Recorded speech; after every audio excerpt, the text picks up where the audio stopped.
Okay. So I was really thinking about it. They say, remember why you first started. And why did I first start social media? Well, for me, it was about speaking the truth, about being able to have other people I could speak the truth to.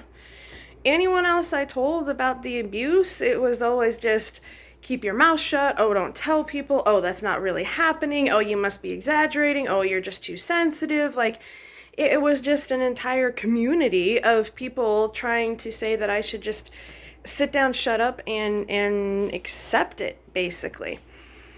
For me, social media was a realm of being able to express myself and to talk to myself, and my mind's always going, and I'm able to consume things very, very quickly, and I'm able to express things and put things out very, very quickly. My closest friends are like, hey, we love you, but we cannot keep up with you. Like, it is a full-time job just keeping up with part of what you're doing.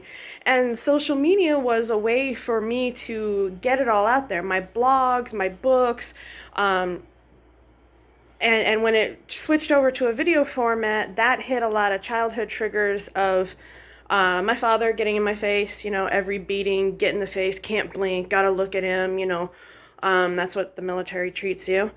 And so they treat their children that way. And not to mention all the stupidity of either, oh, you're so pretty or, oh, you're so ugly. I don't fucking care. This was not my choice, okay? This is called genetics. So if you judge somebody by the way they look, then clearly you're a fucking idiot and don't understand how biology works, and you're not worth my time anyway. And then people go, oh, well, you're just so arrogant, blah, blah, blah, blah, blah, blah. I liked social media when it was in its infancy and it was just a platform for me to express myself. That was therapy for me. Being able to talk, being able to explore, being able to, go back to my own posts and rewatch myself minutes or days or weeks later and get a new interpretation on what I was saying and what I was doing and how it was affecting me. Um, I have always stayed in the social media a little bit, of course, and I have people who come to me, in many different languages, and they're like, wow, like, I love your posts, I love your honesty, like, this is what I'm confronted with, this is how, I think it was like End the Violence or Stop the Violence, I don't know, it was one of my first blogs that I had, and I had people reaching out to me who admitted that they used to beat their children. And when you see people who are taking fucking flip-flops and beating the shit out of an infant, and the police come and say, oh, just ignore them. Like that poor little boy that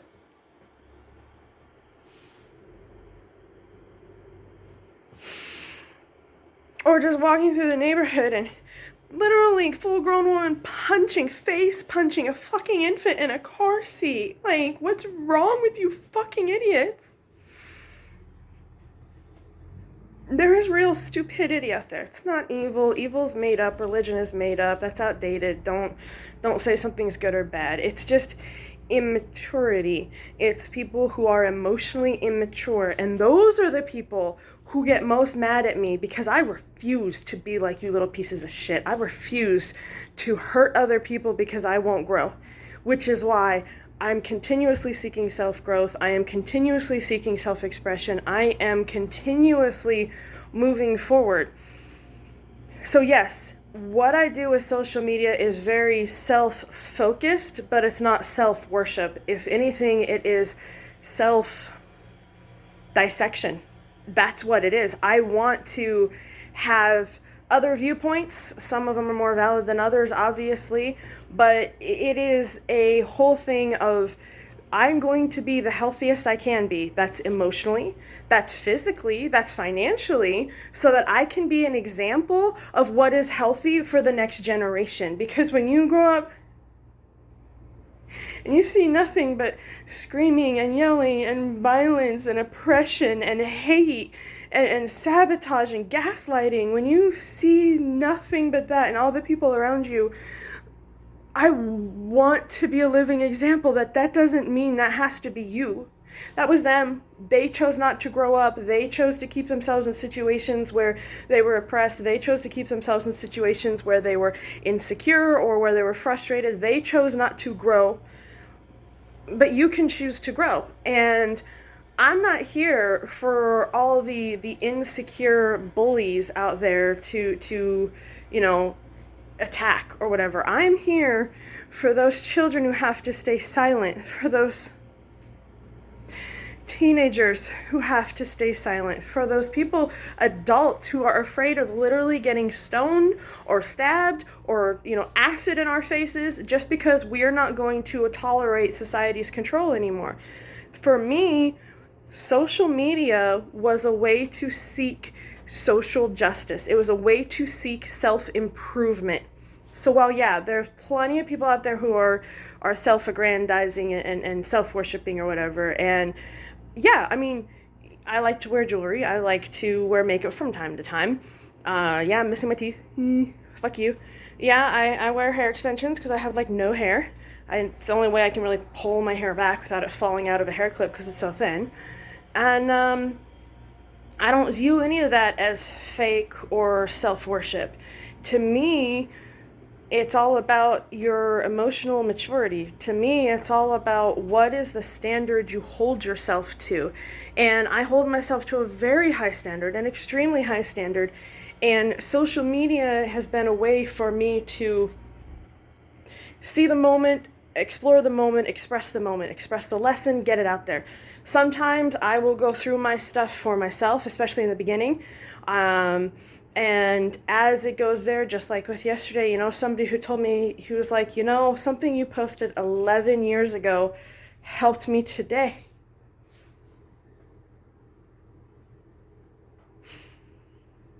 I know what it's like when no one's going to help you. I know what it's like to be that terrified and helpless. True definition of a victim.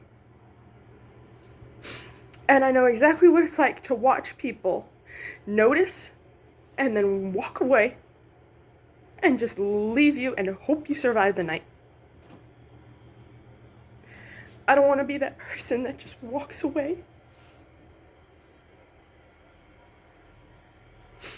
So yes, I'm going to do the hard shit. So yes, I'm going to put in these decades of self-exploration, and I am going to express and share my lessons. And no, I don't know where I'm going or where it's going. This isn't calculated. This is life. Life is messy, and you just have to figure it out. But I am no longer going to be that silent person.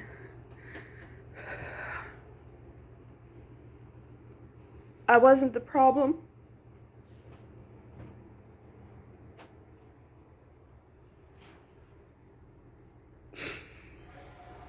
And I'm no longer going to act like I was. I'm just not going to do it. So, social media is an expression of truth for me. And it will be a part of me for the rest of my life. And I don't care how many people watch it, because all it matters, I have helped people. I have helped that one person in that one moment when no one else seemed to understand. I understand, and I've been through it. And even if I'm not there in person with you, if you watch any of my videos or see any of my future interviews or read any of my past or future books, and it's helped you in your situation, then I can be proud of myself. I'm not perfect. I'm going to have mistakes, and that's okay. I'm not saying people have to be perfect. We're all going to fuck up. It's about acknowledging you fucked up and then changing the behavior. I'm willing to make changes. I am dedicated to making changes that make me healthier. Might not make me happier in the moment, but it will make me healthier, emotionally healthier, physically healthier, financially healthier. If that's what it needs to be done, then that's what I'm going to fucking do. And that's what social media is for me.